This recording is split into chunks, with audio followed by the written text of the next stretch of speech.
रिश्ता पक्का, रिश्ता पक्का, रिश्ता पक्का। आजकल इंटरनेट के ऊपर ये ऐसी बीमारी चल रही है जैसे कोरोना वायरस फैला था। इससे तो इसके घर वाले भी तंग हैं, इसलिए तो इसको बाहर हॉस्टल में छोड़ा हुआ है।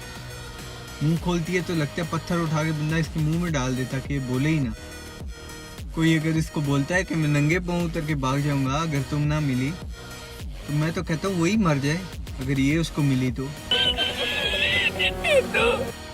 डॉक्टर्स की तरफ से साफ हिदायत है कि ऐसी बीमारी को नॉट इंटरेस्टेड करें अपनी फीड पे, और ऐसी बीमारी को रिपोर्ट करें ताकि ऐसे मच्छर दोबारा पैदा ना हो।